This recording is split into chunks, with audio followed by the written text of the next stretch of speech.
Hello साथियों, welcome to my YouTube channel Abhimanyu की class. आज की इस वीडियो में हम भारतीय संविधान निर्माण की प्रक्रिया या पूरी उस प्रोसेस को पढ़ेंगे जो शुरुआत से लेकर के संविधान निर्माण तक की घटना हुई हमारे देश में, स्वतंत्रता संग्राम या उसके बाद और संविधान निर्माण के समय, और जो भारत को आजादी मिली उस तक की पूरी घटना को हम आज की इस क्लास में समझेंगे। लेकिन यदि पूरी बात को हम एक ही वीडियो में समझेंगे तो क्लास थोड़ा ज्यादा लंबी हो जाएगी वीडियो, इसलिए हम इसे दो पार्टों में पढ़ेंगे। भारतीय संविधान निर्माण की प्रक्रिया पार्ट फर्स्ट तो आज की इस क्लास में समझेंगे, और भारतीय संविधान निर्माण की प्रक्रिया अगली क्लास में हम पढ़ेंगे, वो पार्ट सेकंड होगा। तो चलिए सबसे पहले हम एक सूचना आप सबको दे दें। ये हमारा चैनल जो है अभिमन्यु की क्लास, ये ऐसे छात्रों के लिए बनाया गया है जो गांव में रहते हैं, जिनके पास कोचिंग की फीस 2000-2500 देने को नहीं है। उन छात्रों के लिए मेरा चैनल फ्री में उन तक शिक्षा पहुंचाने का काम कर रहा है, और आप सबको इस चैनल के माध्यम से अपने पढ़ाई में जो है सपोर्ट भी मिलेगा फ्री में। तो आप इस चैनल पर ऐसे ही अपना स्नेह देते रहें, बने रहें, और यदि वीडियो आपको अच्छा लगता है तो वीडियो को जो है लाइक करें, अपने दोस्तों तक शेयर करें, और चैनल को भी सब्सक्राइब करिए। तो चलते हैं, हम क्लास को शुरू कर लेते हैं।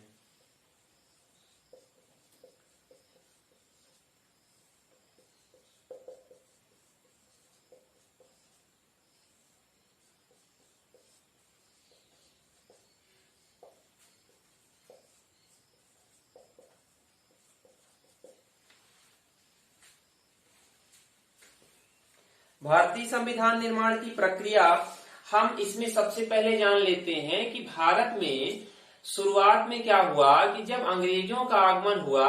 अंग्रेजों का आगमन सबको मालूम होगा कि 1600 ईस्वी में या 16वीं शताब्दी में आगमन होता है अंग्रेजों का देश के अंदर। जब इनका आगमन हुआ तो इनका सबसे पहले उद्देश्य क्या था? व्यापार करना, या ब्रिटिश ईस्ट इंडिया कंपनी का उद्देश्य था व्यापार करना। फिर धीरे धीरे इनके मन में सत्ता का लालच आया और भारत की सत्ता इनके हाथों में चली गई। तो ये जान लेते हैं सबसे पहले कि 1600 ईस्वी में इनका आगमन हुआ। 1600 ईस्वी में किनका आगमन हुआ? ब्रिटिश ईस्ट इंडिया कंपनी का। ब्रिटिश ईस्ट इंडिया कंपनी आगमन होता है 1600 ईस्वी में। इसे ही हम क्या कहते हैं? 16वीं शताब्दी। 16वीं शताब्दी भी इसी को कहा जाता है। जब इनका आगमन सबसे पहले 1600 ईस्वी में हुआ, इनका एक मुख्य उद्देश्य क्या था? व्यापार करना। किनका? ब्रिटिश ईस्ट इंडिया कंपनी का उद्देश्य क्या था? भारत के अंदर व्यापार करना।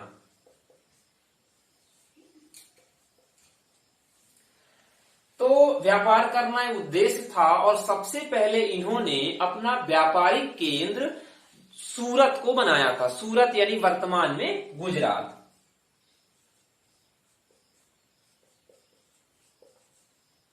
व्यापारिक केंद्र सूरत में, यानी सबसे पहले इन्होंने व्यापार करना कहां चालू किया? तो सूरत के अंदर इन्होंने सबसे पहला अपना एक व्यापारिक केंद्र बनाया। अब इसके बाद क्या होता है? व्यापारिक केंद्र इन्होंने बनाया। अब लगभग 100 वर्षों का जो समय था, 100 वर्षों का समय, इन 100 वर्षों के समय में ब्रिटिश ईस्ट इंडिया कंपनी का उद्देश्य व्यापार करना ही रहा 100 वर्षों तक। जैसे ही 17वीं शताब्दी आती है, 17वीं शताब्दी में जो ब्रिटिश ईस्ट इंडिया कंपनी थी, इसने भारत में राजनीतिक सत्ता प्राप्त करने का स्वप्न देखना चालू कर दी है। यानी 100 वर्षों का जो समय था जिसमें उन्होंने व्यापार किया, इन्होंने देश की पूरी गतिविधि को, राजाओं की स्थिति को, क्षेत्र को, सारा कुछ 100 वर्षों की में इन्होंने व्यापार करके समझ लिया। देश की स्थिति भी इनको अच्छे से मालूम हो गई। जैसे ही 17वीं शताब्दी आती है, 17वीं शताब्दी, इन्होंने राजनीतिक सत्ता प्राप्त करने का स्वप्न देखना शुरू कर दिया।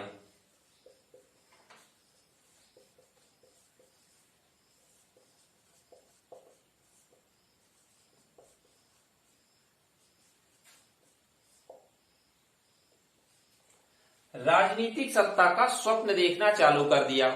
अब इनका स्वप्न जो है वो साकार कैसे हुआ? 1707 में जो मुगल साम्राज्य के शासक थे औरंगजेब, इनकी हो जाती है मृत्यु। 1707 में औरंगजेब की मृत्यु हो गई।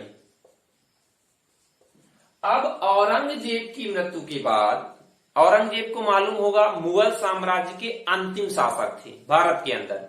जब 1707 में मुगल साम्राज्य की क्या हो गई, पतन होने लगा, औरंगजेब की मृत्यु हुई, धीरे धीरे मुगल साम्राज्य पूरी तरह से विघटित हो गया। अब अंग्रेजों का जो है ऐसा लगा कि अब हमारा स्वप्न जो है साकार होगा, क्योंकि जो मुस्लिम शासक थे औरंगजेब की भी मृत्यु 1707 में हो गई। उनके बाद कोई मुगल साम्राज्य में शासक के पद पर नहीं पहुंचा। अब बात आती है आगे 1764 का प्रथम युद्ध, प्लासी का युद्ध किनके मध्य हुआ? ब्रिटिश ईस्ट इंडिया कंपनी और बंगाल के जो नवाब थे सिराजुद्दौला, इनके मध्य होता है। 1764 में प्लासी का युद्ध, जिसे बैटल ऑफ प्लासी भी कहते हैं, हुआ किनके मध्य? ब्रिटिश ईस्ट इंडिया कंपनी और बंगाल के नवाब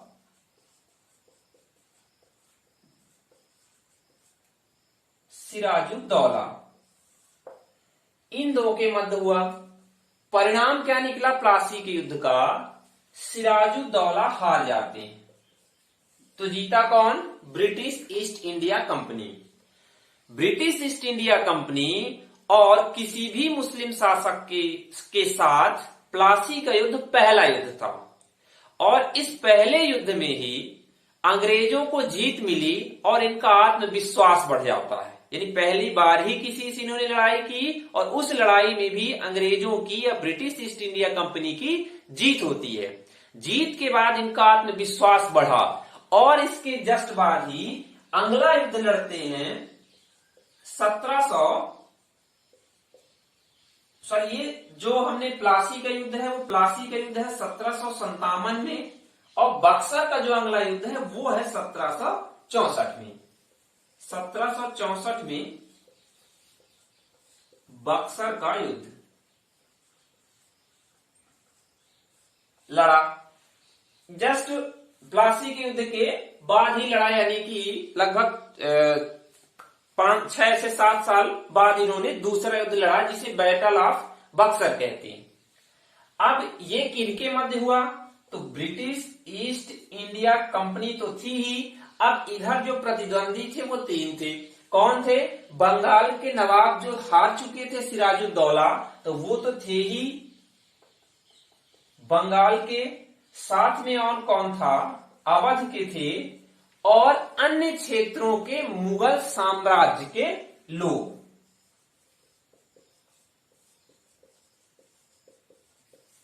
मुगल साम्राज्य के अन्य शासक। कहने का तात्पर्य है कि ब्रिटिश ईस्ट इंडिया कंपनी के साथ 1764 के बक्सर के युद्ध में 3 मिलकर के लड़ते हैं, अवध, बंगाल और मुस्लिम शासक। लेकिन तब भी ये तीनों फिर से परास्त हो जाते हैं, यानी इन्हें हार का ही सामना करना पड़ा।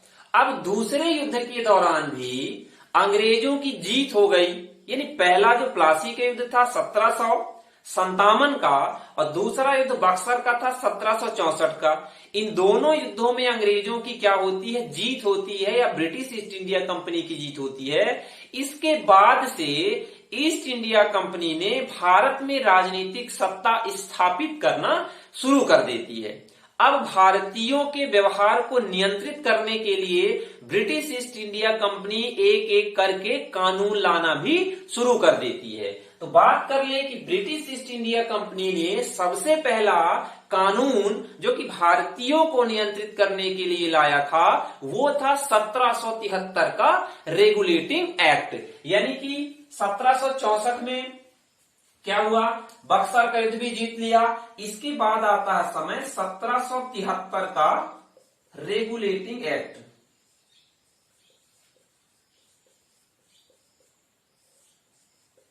रेगुलेटिंग एक्ट ये क्या था, सबसे पहला कानून था किसका, ब्रिटिश ईस्ट इंडिया कंपनी का जो है ये सबसे पहला कानून था जो कि भारतीयों के व्यवहार को नियंत्रित करने के लिए लाया गया था। ब्रिटिश ईस्ट इंडिया कंपनी का पहला कानून जो कि भारतीयों को नियंत्रित करने के लिए लाया गया था। दूसरे की बात करें तो 1784 में दूसरा आ जाता है जिसे पिट्स इंडिया एक्ट कहते हैं।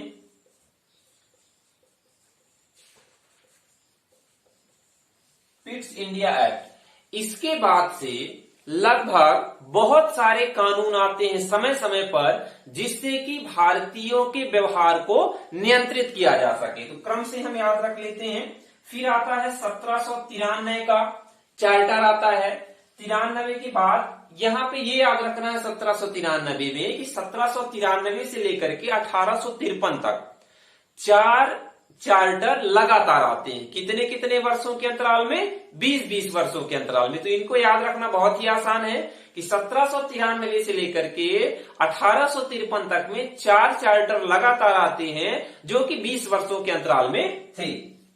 1793 की बात करें तो 1813 का चार्टर आता है। 13 के बाद 1833 का चार्टर और 1853 का, ये 4 चार्टर जो है 4 चार्टर 20 वर्षों के अंतराल में आते हैं। इनको भी याद रखना है। अब 1753 के बाद इसी दौरान भारत के अंदर 1853 के बाद 1857 में जो है क्या हो जाती है, प्रथम स्वतंत्रता संग्राम भारत में। सबको मालूम है ये पहला भारतीयों द्वारा किया गया प्रयास था किसका विरोध करना, ब्रिटिश ईस्ट इंडिया कंपनी का। तो इसके बाद 1853 के बाद 1857 में क्या हो जाता है, स्वतंत्रता संग्राम, प्रथम स्वतंत्रता संग्राम। इसके बाद जो है 1858 में ही जस्ट अगले 1 साल आगे क्या कर दिया गया, एक और कानून लाया गया 1858 का। और इस कानून के अंतर्गत जो सत्ता अभी तक भारत के अंदर ब्रिटिश ईस्ट इंडिया कंपनी के पास थी उसको छीन करके ब्रिटेन की महारानी या ताज के हाथों में दे दिया जाता है। क्या, भारत की सत्ता को, जो अभी तक कब से, जब इन्होंने शुरुआत की अपना कानून लाना 1707 से लेकर के या मृत्यु के बाद औरंगजेब के, या 1757 से कहें युद्ध में, या हम बात कर लें 1773 का जो पहला रेगुलेटिंग एक्ट आया था, इस समय से 1857 तक का जो समय था उसमें तो ब्रिटिश ईस्ट इंडिया कंपनी के हाथों में थी सत्ता भारत की। और जब पहली बार स्वतंत्रता संग्राम हुआ अंग्रेजों को ऐसा लगा कि भारतीय भी जो है हमें खदेड़ सकते हैं, पूरी तरह से हिला दिया अंग्रेजों को 1857 के संग्राम ने। उसके बाद 1858 में अंग्रेजों द्वारा एक और कानून लाया गया 1858 का, और इस कानून के द्वारा जो भारत की सत्ता ब्रिटिश ईस्ट इंडिया कंपनी के पास थी उसके हाथों से लेकर के ब्रिटेन की महारानी या ताज के हाथों में दे दिया जाता है। फिर इसके बाद एक और आता है कानून 1861 का, फिर 1892 का, फिर इसके बाद 1892 के बाद आता है 1909 का। इसे मार्ले मिंटो सुधार भी कहते हैं, मार्ले मिंटो सुधार। इसे मार्ले मिंटो सुधार क्यों कहते हैं? जो मार्ले थे ये कौन थे? तात्कालिक भारत सचिव थे, भारत सचिव के पद पर थे। और जो ये मिंटो महोदय हैं ये कौन थे? वायसराय के पद पर थे। तो इसे मार्ले मिंटो सुधार के नाम से जाना जाने लगा। अब अगला जो आता है वो आता है 1919 का मॉन्टेग्यू चेम्सफोर्ड सुधार। ये मॉन्टेग्यू चेम्सफोर्ड क्यों कहा गया? मॉन्टेग्यू जो है तात्कालिक भारत सचिव और जो चेम्सफोर्ड महोदय हैं ये कौन थे? Governor general.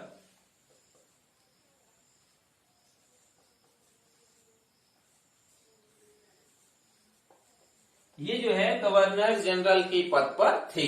तात्कालिक का तात्पर्य है 1919 जब कानून बना तब की बात है। भारत सचिव के पद पर जो है मॉन्टेग्यू महोदय थे और चेम्सफोर्ड जो है वो गवर्नर जनरल के पद पर रहे हैं।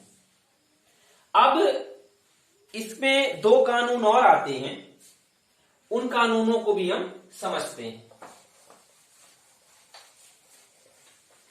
अभी तक हमने 1773 जो कि पहला कानून था अंग्रेजों का भारतीयों को नियंत्रित करने के लिए, उसे समझा और पहुंचे कहां तक? 1919 के अधिनियम तक। अब इसके बाद एक और अधिनियम आता है 1935 का भारत शासन अधिनियम। 1935 में एक और कानून आया जिसके अंदर जो प्रावधान किए गए, इस 1935 के प्रावधानों को बहुत सारे ऐसे प्रावधान हैं जिनको भारतीय संविधान में सेम लिख दिया गया है। अगला है 1947 का स्वतंत्रता 1947 का भारतीय स्वतंत्रता अधिनियम। ये आजादी के समय लाया गया कानून था। तो ये हमने कुछ कानूनों की चर्चा की कि 1773 से लेकर के और स्वतंत्रता के समय तक 1947 तक अंग्रेजों द्वारा बहुत सारे कानून लाए जाते हैं और इन कानूनों के माध्यम से भारतीयों को नियंत्रित करने के लिए, क्योंकि सभी को मालूम है जो 1857 का प्रथम स्वतंत्रता संग्राम हुआ, इस प्रथम स्वतंत्रता संग्राम में पहली बार भारतीयों ने अंग्रेजों का डटकर विरोध किया या कि खुलकर विरोध किया। और अंग्रेजों ने पहली बार ऐसे विरोध का सामना किया, उन्हें महसूस हुआ कि भारतीयों के अंदर भी जान है, यानी कि अंग्रेजों का जो है विरोध करने की शक्ति इनके अंदर है। ये बात दूसरी है कि इस 1857 की जो पहला स्वतंत्रता संग्राम था इसमें हमें असफलता मिली, लेकिन अंग्रेजों की जो है कमर हिला दी गई थी भारतीयों द्वारा, यानी कि खुलकर विरोध किया गया। अंग्रेजों को ऐसा कभी आभास नहीं था कि भारतीय भी हमारा मतलब अंग्रेजों का इस तरह से डटकर विरोध कर सकते हैं।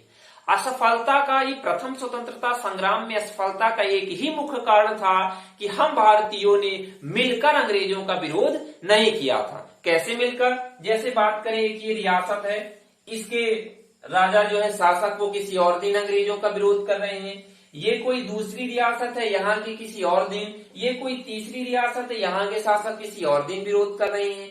कहने का तात्पर्य है कि जब एक एक दिन करके हमने इस अंग्रेजों का विरोध किया तो पूरे अंग्रेज आके यदि यहाँ हो रहा है एक दिन तो यहाँ जो है कुचल के चले गए पूरे सेना को, दूसरे दिन यहाँ है तो सारी अंग्रेजी सेना आई और यहाँ कुचल के, तीसरे दिन ऐसे यहाँ कुचल के। यदि हम बात करें कि हम भारतीय एक साथ मिलकर के अंग्रेजों का विरोध 1857 में करते, मतलब सभी रियासत के लोग एक साथ मिलकर करते, तो अंग्रेजों का जाना तय हो जाता 1857 में ही। लेकिन ये दुर्भाग्य था कि हम सभी भारतीय एक साथ मिलकर के अंग्रेजों का विरोध नहीं किए। इसी दौरान यही समय था स्वतंत्रता संग्राम का, देश के अंदर सभी जगहों पर विरोध होने लगा, स्वतंत्रता की मांगे होने लगी। इसी दौरान हमारे देश में हमारे राष्ट्रपिता का आगमन हुआ। कब हुआ? 9 जनवरी 1915 को।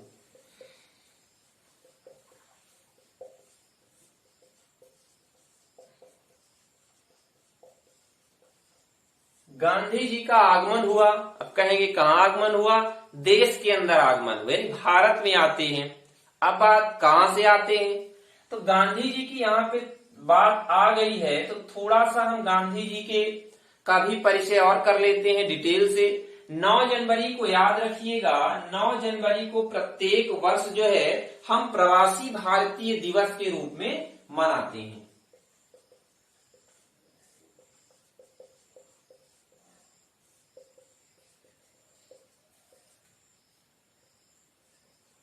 प्रवासी भारतीय दिवस के रूप में, क्योंकि इसी दिन गांधी जी का आगमन दक्षिण अफ्रीका से भारत में हुआ था। अब बात कर लेते हैं गांधी जी की, यदि हम जन्म की, इनका जन्म कब हुआ? तो 1869 में, 1869 में इनका जन्म होता है। इसके बाद बात करें तो ये पढ़ने, सभी को मालूम होगा इन्होंने लॉ की पढ़ाई की थी, वकालत की पढ़ाई की थी, एक वकील भी थे, प्रसिद्ध वकील। तो ये जो है पढ़ाई के लिए कहा जाते हैं? लंदन जाते हैं। लंदन जो कि कहाँ है? इंग्लैंड की राजधानी है। कब जाते हैं? 1888 में ये लंदन चले जाते हैं पढ़ने। वहां से लौटते कब है पढ़कर? तो 1891 में पढ़कर के भारत आ जाते हैं। अभी कहोगे सर आप बता रहे हैं कि 1891 में लौट आते हैं, अभी कहा 1915 में लौटे। अभी फिर से जाएंगे एक बार, फिर लौट करके आएंगे, ठीक है। तो 1991 में लौट करके कहाँ आते हैं? भारत आते हैं, लंदन से पढ़ाई करके। फिर क्या हुआ? एक आध साल और रहे, और 1800 होगा, 1900 नहीं 1800। फिर जो है 1893 में कहा चले जाते हैं? दक्षिण अफ्रीका। क्यों चले गए दक्षिण अफ्रीका? गुजरात के एक व्यापारी का केस लेकर के, गुजरात के व्यापारी का केस लेकर कहां चले जाते हैं? दक्षिण अफ्रीका। और फिर 1915 तक दक्षिण अफ्रीका में ही रहे, और 9 जनवरी 1915 को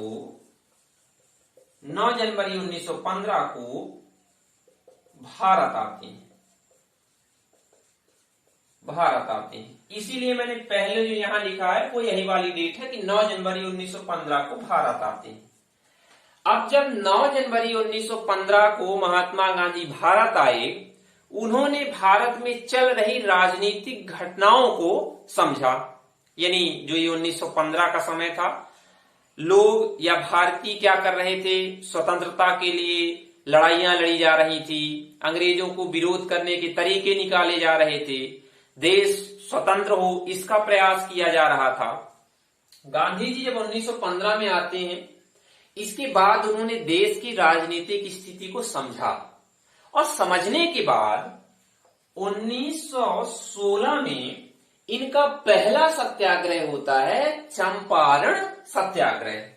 1916 में गांधी जी का पहला सत्याग्रह कौन सा हुआ? चंपारण सत्याग्रह। ठीक है, चंपारण सत्याग्रह 1916 में गांधी जी का पहला आंदोलन था या सत्याग्रह था। अब हम बात करें कि गांधी जी के 3 प्रमुख आंदोलन देश ने देखे हैं, हम सब ने पढ़े भी हैं। तो सबसे पहले हम बात कर लेते हैं 3 बड़े आंदोलनों में असहयोग आंदोलन।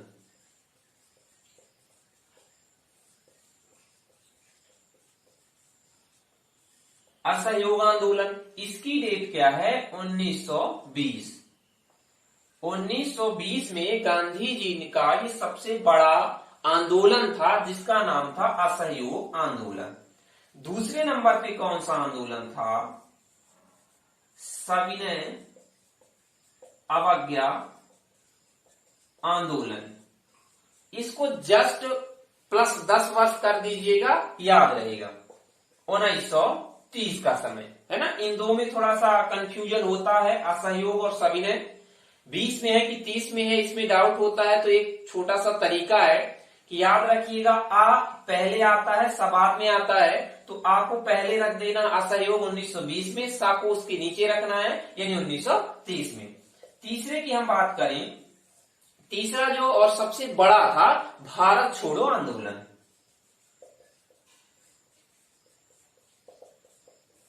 भारत छोड़ो आंदोलन, ये तो सबको मालूम होगा 1942 में। 1942 में भारत छोड़ो आंदोलन देश के अंदर हुआ। कहने का तात्पर्य था कि अब सभी को पूरी तरह से समर्पित होकर के अंग्रेजों का विरोध करना है और इस बार इनको वापस खदेड़ ही देना है। कहां? इंग्लैंड में। अब ये भारत छोड़ो आंदोलन था, इसमें एक नारा दिया गया था, करो या मरो का नारा दिया किसने था? गांधी जी ने। इस बार हमें पूरी लगन और श्रद्धा के साथ अंग्रेजों का विरोध करना है और इस बार इन्हें हमें खदेड़ ही देना है इंग्लैंड। तो ये गांधी जी के 3 बड़े आंदोलन थे। इन 3 बड़े आंदोलनों के बाद हम बात करें 1945 में कुछ ऐसी घटनाएं और हुई। इंग्लैंड में नए प्रधानमंत्री सत्ता पे आते हैं जिनका नाम था एटली, और 1945 में ही संयुक्त राष्ट्र संघ यूएनओ की स्थापना हुई। इन 2 घटनाओं ने भारत के स्वतंत्रता का मार्ग अच्छे से खोल दिया, क्योंकि जो इटली थे वो भारत के पक्ष में थे, यानी भारत को आजादी दिलाने के पक्ष में थे। और जो यूएनओ है उसमें जितने सदस्य जुड़े, उसके चार्टर में कहा गया था यूएनओ के कि जितने भी राष्ट्र संयुक्त राष्ट्र संघ के सदस्य होंगे वो सभी, यदि जिन देशों ने किन्हीं भी देशों को गुलाम बनाया हुआ है, उपनिवेश किया हुआ है, धीरे धीरे करके उनको आजादी दे देंगे। तो ये 2 घटनाएं ऐसी थी 1945 की जिसने भारत में स्वतंत्रता के मार्ग को खोल देते हैं और भारत धीरे धीरे आजाद हो जाता है 1947 में। तो आज इस भारतीय संविधान निर्माण की प्रक्रिया का पार्ट फर्स्ट था। हमने गांधी जी के आंदोलन 1942 तक पढ़ लिया है। अगली क्लास में हम 1942 से लेकर के और 1947 तक की घटना को पढ़ेंगे जो संविधान निर्माण की प्रक्रिया को पूरा करता है। तो आज की क्लास में हम इतना ही पढ़ेंगे। हमें ऐसी उम्मीद है कि आप सबको वीडियो बहुत अच्छा लगा होगा, और यदि अच्छा लगा हो तो आप वीडियो को लाइक करें, दोस्तों तक शेयर भी करें और चैनल को सब्सक्राइब करें। तब तक के लिए धन्यवाद।